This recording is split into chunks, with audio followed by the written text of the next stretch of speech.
ರಾಜ್ಯ ಸರ್ಕಾರಿ ನೌಕರರ ಸಂಘದ ಚುನಾವಣೆಗೆ ರಾಜ್ಯ ಹೈಕೋರ್ಟ್ ಹಸಿರು ನಿಶಾನೆ.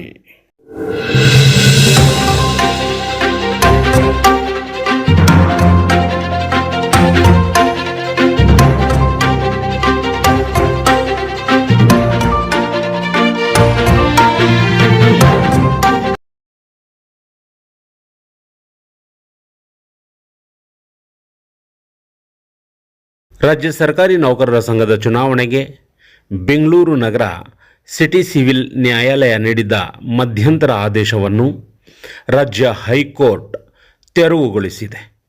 ಚುನಾವಣೆ ಮುಂದುವರಿಸಲು ಅನುವು ಮಾಡಿಕೊಟ್ಟಿದೆ.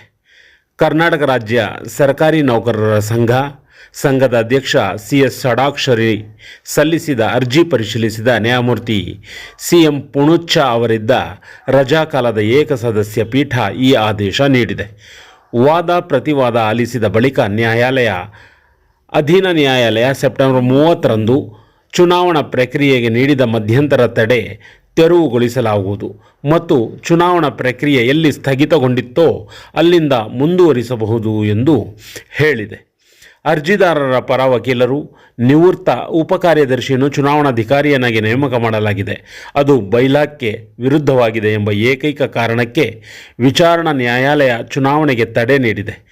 ಆದರೆ 2024 ಅಕ್ಟೋಬರ್ 10ರಂದು ಬೈಲಾ ತಿದ್ದುಪಡಿ ಮಾಡಲಾಗಿದ್ದು, ಅದರಂತೆ ಗ್ರೂಪ್ ಎ ಮತ್ತು ಬಿ ವೃಂದದ ಅಧಿಕಾರಿಗಳ ನೇಮಕಕ್ಕೆ ಅವಕಾಶ ಮಾಡಿಕೊಡಲಾಗಿದೆ. ಆದರೆ ವಿಚಾರಣಾ ನ್ಯಾಯಾಲಯ ಏಕಪಕ್ಷೀಯ ಆದೇಶ ನೀಡಿದ್ದು ಅದನ್ನು ತೆರವುಗೊಳಿಸಬೇಕು ಎಂದು ಕೋರಿದ್ದರು. ಈ ವಾದ ಮನ್ನಿಸಿದ ನ್ಯಾಯಾಲಯ ಮುಂದಿನ ಆದೇಶದವರೆಗೆ ತಡೆಯಾಜ್ಞೆ ನೀಡಿ ವಿಚಾರಣೆಯನ್ನು ಅಕ್ಟೋಬರ್ 21ಕ್ಕೆ ಮುಂದೂಡಿತು. ಈ ಕುರಿತು ಕರ್ನಾಟಕ ರಾಜ್ಯ ಸರ್ಕಾರಿ ನೌಕರರ ಸಂಘದ ಚುನಾವಣಾಧಿಕಾರಿಯಾದ ಎ.